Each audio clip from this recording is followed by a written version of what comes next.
हर हर महादेव प्रिय दर्शकों, आशासे यत नववर्षं भवतु मंगलकरम अद्भुतकरं च जीवनस्य सकल कामना सिद्धिरस्तु। अर्थात मुझे पूरी उम्मीद है नया वर्ष 2024 आपके लिए एक सुखद आश्चर्य लेकर के आएगा, आप सुखद समृद्धि लेकर के आएगा, आपकी हर एक मनोकामना पूरी हो, आप जो भी अपने जीवन में चाहते हैं वो चाहत आपकी पूरी हो, ऐसी मेरी हार्दिक शुभेच्छा एवं शुभकामना 2024 की। प्रिय दर्शकों, इस वीडियो में हम चर्चा करने जा रहे हैं मेष राशि की, अर्थात उस राशि की जो 2023 में सबसे ज्यादा पीड़ित राशि था, सबसे ज्यादा, क्योंकि आपकी ही राशि में शनि की दृष्टि थी, अभी भी है, लेकिन शनि की वक्री दृष्टि थी। एक दूसरी बात, आपके राशि का स्वामी मंगल अस्त बड़े दिनों तक रहा, महीनों तक रहा, उसके बाद फिर जैसे अस्त था, अभी भी है अस्त, उसका नीच का था। उससे भी बड़ी बात तो यह है, राहु और गुरु मिलकर के आपकी राशि में ही गुरु चांडाल योग बनाए हुए थे। तो यानी कि परिश्रम की पराकाष्ठा की है आपने, परिणाम के नाम पर, फल के नाम पर ना के बराबर मिला है। यानी कि बेहद संघर्ष समय रहा है, बेहद असफल रहा है 2023 आपके लिए। लेकिन 2024 में चिंता करने को किसने कहा आपको? क्योंकि जितना असफल 2023 था, उससे कई गुना सफल 2024 होने जा रहा है। आपके जीवन की असली कहानी तो 2024 से शुरू होने जा रही है। कैसे? पूरी बात मैं आपको बताऊंगा इस वीडियो में। लेकिन उससे पहले आपसे एक निवेदन है, अगर पहली बार देख रहे हैं मेरी वीडियो को तो चैनल को सब्सक्राइब, पूरा वीडियो देखिएगा पहले, अच्छा लगे मेरा एनालिसिस तो चैनल को सब्सक्राइब कर दीजिएगा, वीडियो को लाइक कर दीजिएगा और कमेंट बॉक्स में जा करके हर हर महादेव जरूर 5 बार या 11 बार लिख दीजिएगा, क्योंकि महादेव का भक्त हूँ, आप पर भी महादेव की कृपा बनी रहे, ऐसी मेरी कामना। अगर मेरा एनालिसिस अच्छा लगता है तो कमेंट कर दीजिएगा, महादेव, हर हर महादेव लिख दीजिएगा। चलिए सिंह राशि पर मेष राशि का विश्लेषण शुरू करते हैं। आपकी सबसे पहले आप प्रोफेशनल लाइफ, पर्सनल लाइफ, आपका भाग्य की बात कर लेते हैं। आप बिजनेस करते हैं, चाहे आप किसी भी प्रकार का कोई भी बिजनेस करते हो, आप, ये जो वर्ष है आपके लिए शानदार रहने वाला है। आप चाहे छोटे उद्यमी हो, आप मझोले उद्यमी हो, आप बड़े उद्यमी हो, आप मैन्युफैक्चरर का काम करते हो, अपना ही उद्योग कुछ है, आप सेल्स एंड मार्केटिंग का काम करते हो आप, और या फिर जो है कंस्ट्रक्शन का काम करते हो, रियल इस्टेट में हो आप, होटल एंड रेस्टोरेंट का काम करते हो आप, तो ऐसी स्थिति में ये जो वर्ष है व्यवसायियों के लिए शानदार रहने वाला है। एक, अब आते हैं दूसरे नंबर पर नौकरी पेशा वालों के लिए। इनके जो ग्रहों का स्वामी जो है शनि महाराज हैं, और शनि महाराज जो है पूरे साल में 2 नक्षत्र में गोचर करेंगे। 2 नक्षत्र में गोचर, अर्थात शतभिषा नक्षत्र और पूर्वा भाद्रपदा नक्षत्र। वर्ष की शुरुआत से लेकर के 5 अप्रैल तक शनि महाराज शतभिषा नक्षत्र में रहेंगे, जो कि राहु का नक्षत्र है। और राहु आपकी लग्न आपकी राशि के हिसाब से मेहनत अधिक करवाता है, लेकिन फल आपको 1 रुपए की जरूरत है तो वो 1 रुपए से अधिक देता है। खर्चा भी करवाएगा, लेकिन शनि महाराज हैं, शनि आपके कर्मेश हैं, शनि न्यायप्रिय ग्रह हैं। बस गलत मत करना, ऐसा कोई कार्य मत करना जिससे समाज को नुकसान हो, परिवार को नुकसान हो, अपने क्लाइंट्स को नुकसान हो, या फिर 2 नंबर के रास्ता कभी मत तलाशना। अगर आप 2 नंबर का रास्ता नहीं तलाशते हैं तो ये जो वर्ष है आपके लिए शानदार रहने वाला है, खासकर 5 अप्रैल तक, जब तक शनि राहु के नक्षत्र में है, अर्थात शतभिषा नक्षत्र में है, वहां तक तो है ही अच्छा। उसके बाद आगे बढ़ते हैं। 5 अप्रैल से लेकर के 5 अक्टूबर के बीच का जो समय है, पूर्वा भाद्रपदा नक्षत्र में शनि महाराज रहेंगे। पूर्वा भाद्रपदा जो नक्षत्र है वो गुरु का नक्षत्र है, और गुरु आपका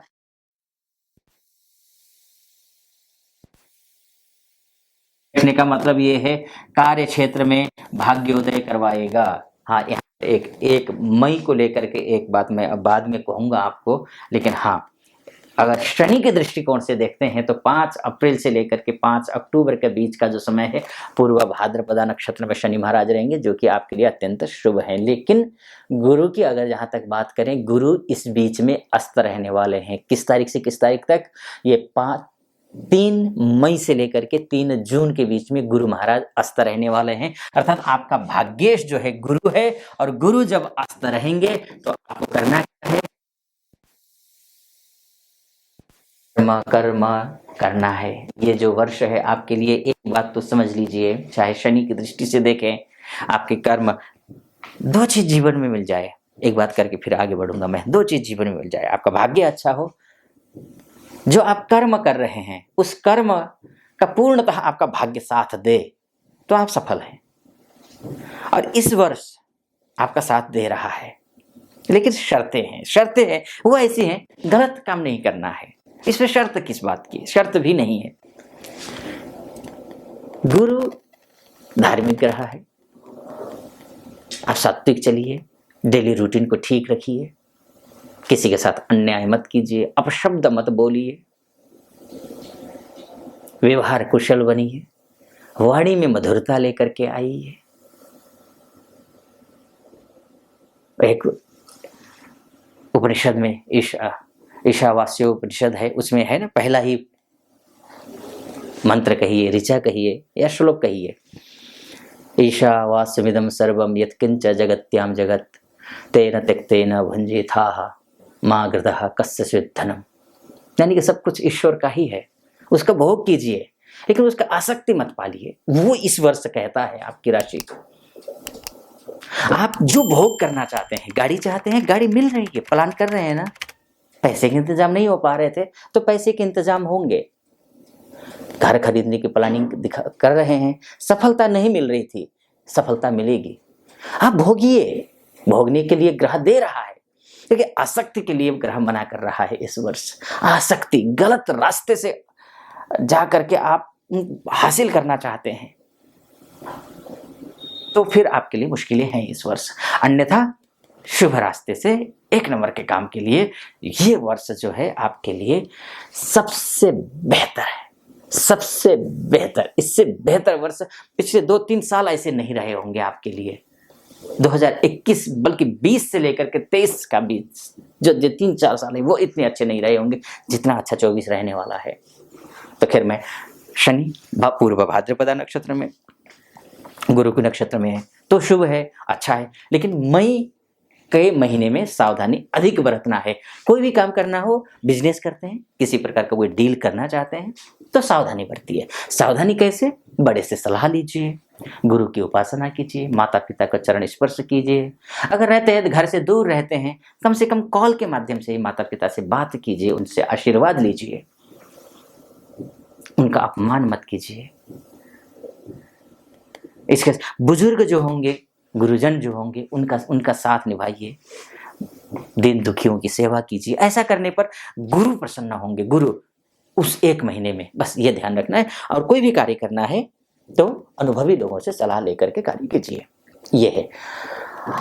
उसके बाद जाकर के फिर कोई दिक्कत है नहीं। शनि का जो है पूरा 5 अक्टूबर से लेकर के 26 दिसंबर तक फिर से शतभिषा नक्षत्र में है गुरु शनि, जो कि राहु का नक्षत्र, जो कि बहुत शुभ है, खासकर उनके लिए जो एमएनसी का काम करते हैं, एमएनसी में काम करते हैं। अगर आप एमएनसी में काम करते हैं, विदेश जाना चाहते हैं, यही समय आपके लिए सुनहरा है, सुनहरा मौका है। एक दूसरा, अगर आप वर्किंग वीजा के तहत या फिर पीआर के माध्यम से या फिर आप एजुकेशन वीजा के तहत जाना चाहते हैं, या फिर कुछ भी हो, आइलेट्स की तैयारी कर रहे हो, उच्च शिक्षा की तैयारी कर रहे हैं, यही रहते हैं, डोमेस्टिक मतलब भारत में रहते हैं लेकिन जाना नहीं चाहते, लेकिन यूपीएससी की तैयारी कर रहे हैं या फिर कोई अन्य उच्च शिक्षा की तैयारी कर रहे हैं, तो ये जो समय है वो शानदार रहने वाला है। ये है। अब गुरु की जहां तक बात कर लेते हैं, गुरु पूरे वर्ष में 3 नक्षत्रों में गोचर करेंगे।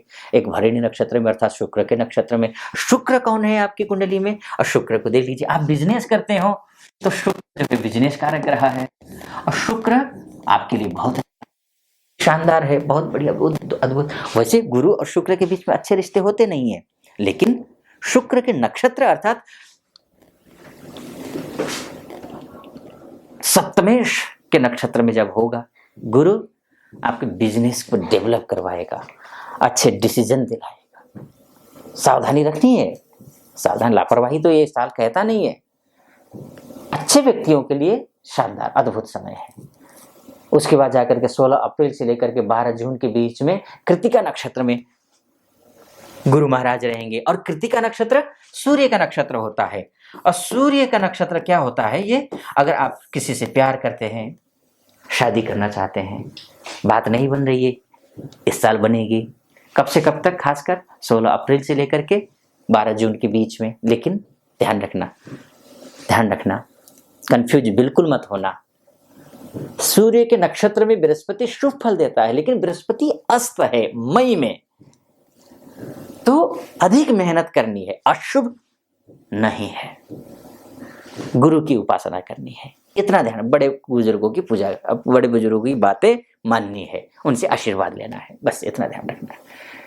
विद्यार्थी वर्ग हो या कपल हो या फिर संतान की प्राप्ति का प्लान कर रहे हैं, योजना बना रहे हैं, तो शुभ है समय गुरु की उपासना करके, विष्णु सहस्त्र नाम का पाठ करके काम दिन की शुरुआत करना। एक अच्छा, और उसके बाद जाकर के फिर जो है 12 जून से लेकर के वर्ष के अंत तक ये रोहिणी नक्षत्र में गुरु महाराज रहने वाले हैं। गुरु महाराज का क्या है? भाग्येश। आपका गुरु जो है वो भाग्येश है, भाग्य को देने वाला ग्रह है। अब भाग्येश फलति सर्वत्र न च विद्या न च पौरुषम। भाग्य अच्छा हो तो हर एक चीज हासिल किया जा सकता है। तो भाग्येश रोहिणी नक्षत्र में अर्थात 12 जून से लेकर के गुरु अस्त भी खत्म हो गया, सब कुछ। और बोल की वक्री है, और गुरु का वक्री होना शुभ होता है। और वक्री कब से है? 9 अक्टूबर से है, वर्ष के अंत तक ही है। गुरु का वक्री होना शुभ होता। हाँ, भाग्येश का वक्री होना ये जरूर मैं बोलूँ डिले करवाता है। फिर से मैं बोल रहा हूँ ना, इसलिए मैंने शुरू में ही कहा 2 नंबर का कर रहे हैं तो आपके लिए कुछ नहीं है। 1 नंबर के काम के लिए नंबर 1 साल है ये, इतना समझ लीजिए। एक तो जब रोहिणी नक्षत्र में जाएगा, और जो रोहिणी नक्षत्र है वो तो देखिए घर, मतलब सपनों का घर बनेगा आपका, सपनों का संसार बनेगा आपका। इष्ट मित्र नाते रिश्तेदार इत्यादि से आप जॉब भी करते हो। यहाँ चंद्रमा के नक्षत्र में बैठेगा गुरु, और चंद्रमा के नक्षत्र में बैठने का मतलब ये है लग्न कुंडली में अगर चंद्र गुरु साथ में बैठे हो, गजकेसरी योग बनता है, शानदार योग। दशा अंतरदशा चल रही हो तो और ज्यादा अच्छा। तो ये जो गुरु जो है चंद्रमा के नक्षत्र में आकर बैठेगा, मान में, सम्मान में, पद में, प्रतिष्ठा में, सामाजिक प्रतिष्ठा, पारिवारिक प्रतिष्ठा, व्यवसायिक प्रतिष्ठा, नौकरी में प्रतिष्ठा, हर एक क्षेत्र में, किसी भी क्षेत्र से आप जुड़े हुए हैं उस क्षेत्र में आपको प्रतिष्ठा मिलेगी किसी कारणवश। ये तो ऐसा है ना,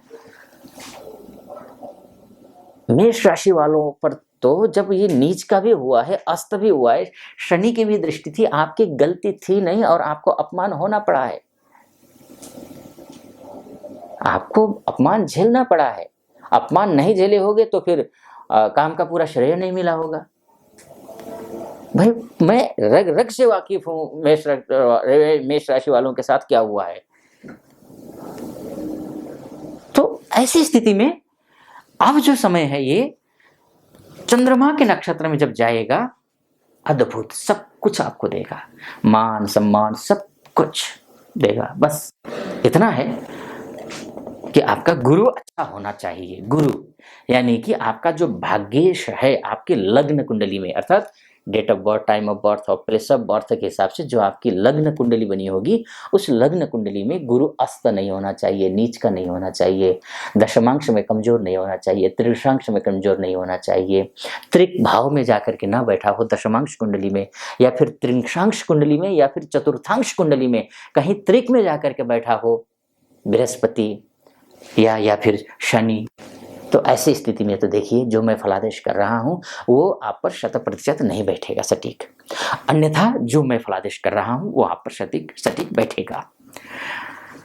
और कई बार ऐसा भी होता है कि ये तो दिशा दिखाने के लिए है कि पूरा साल में आपके ग्रह ऐसे ऐसे रहेंगे, ये दिशा दिखाने के लिए। वास्तव में आपकी कुंडली ही आपका डीएनए है, उससे हमें उसी आपकी कुंडली से ही हम आपकी कार्य क्षेत्र के डिटेल में जा सकते हैं। खैर, इस वीडियो को मैं यहीं पर समाप्त करता हूं। अगर किसी प्रकार से ज्योतिषीय परामर्श लेना चाहते हैं, आप अपनी कुंडली का गहराई में जाकर के विश्लेषण करवाना चाहते हैं, तो नीचे नंबर होगा, उस नंबर पे कॉल करिए, हमारे प्रतिनिधि से बात कीजिए, उनसे बात करके मुझसे बात करने के लिए आप अपॉइंटमेंट ले सकते हैं। फिलहाल इस वीडियो को यहीं पर मैं समाप्त करता हूं। कैसा लगा आपको वीडियो? अच्छा लगा हो तो वीडियो चैनल को सब्सक्राइब कर दीजिएगा, वीडियो को लाइक कर दीजिएगा, कमेंट बॉक्स में जाकर के ओम नमः शिवाय या फिर हर हर महादेव 5 बार या 11 बार अवश्य लिख दीजिएगा। फिलहाल अनुमति दीजिए। ओम नमः शिवाय, हर हर महादेव।